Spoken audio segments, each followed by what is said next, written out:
Selamat malam semuanya buat teman-teman. Di sini saya akan menjelaskan grammar present simple dalam bahasa Indonesia. Present simple dalam bahasa Indonesia digunakan untuk menggambarkan kebiasaan, rutinitas, fakta umum, atau kebenaran yang berlangsung saat ini.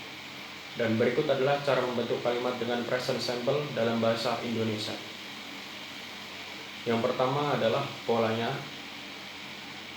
Yang pertama subjek. Yang kedua ada kata kerja dalam bentuk dasar. Dan yang ketiga ada objek. Contoh kalimat yang pertama adalah dia makan nasi setiap hari. Contoh kalimat yang kedua, mereka belajar di perpustakaan setiap minggu. Contoh kalimat yang ketiga, anjing itu suka berjalan-jalan di taman. Dan perlu diingat dan harus digarisbawahi, yang pertama, kata kerja tidak mengalami perubahan bentuk baik untuk subjek, tunggal maupun jamak.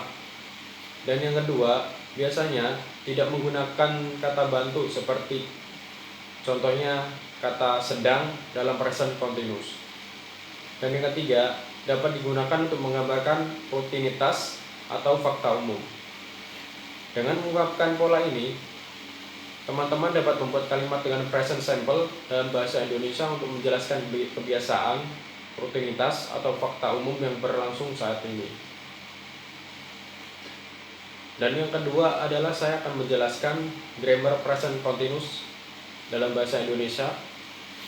Present continuous dalam bahasa Indonesia digunakan untuk menyatakan kegiatan yang sedang berlangsung pada saat bicara atau kegiatan yang direncanakan untuk masa dekat.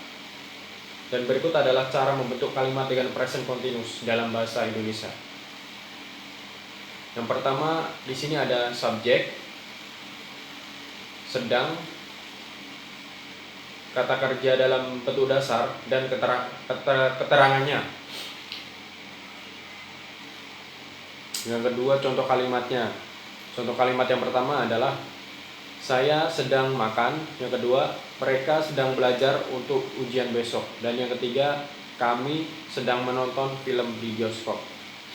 Dan perlu diingat dan digarisbawahi, kata sedang adalah kata bantu yang menunjukkan aksi sedang berlangsung.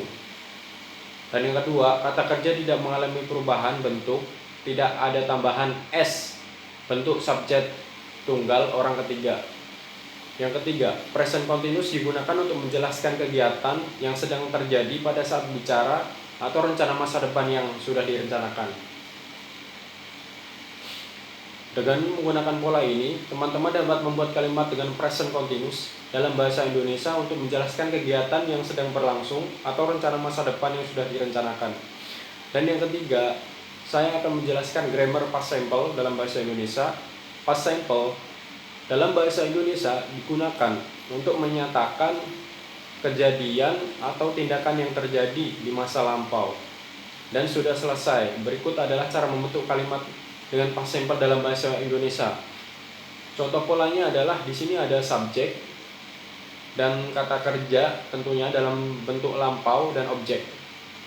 Contoh kalimat yang pertama, misalnya, dia makan di restoran kemarin. Yang kedua, mereka bermain sepak bola sepanjang sore kemarin. Dan yang ketiga, kami berkunjung ke museum minggu lalu. Dan perlu diingat dan digarisbawahi, yang pertama, kata kerja mengalami perubahan untuk mengalami perubahan bentuk menjadi bentuk lampau, biasanya dengan menambahkan akhirannya atau lah pada akhir kata kerja. Dan yang kedua, penggunaan kata kemarin, minggu lalu, atau kata keterangan lainnya menunjukkan terjadinya kejadian tersebut. Dan yang ketiga, digunakan untuk menyatakan kejadian yang terjadi di masa lampau dan sudah selesai. Dengan menggunakan pola ini, teman-teman dapat membuat kalimat dengan past simple dalam bahasa Indonesia maupun bahasa Inggris ya tentunya, untuk menyatakan kejadian atau tindakan yang terjadi di masa lampau. Mungkin itu saja yang dapat saya sampaikan dan saya pelajari tentang 3 grammar ini ya. Kurang lebihnya saya mohon maaf. Sampai jumpa kembali teman-teman. Terima kasih.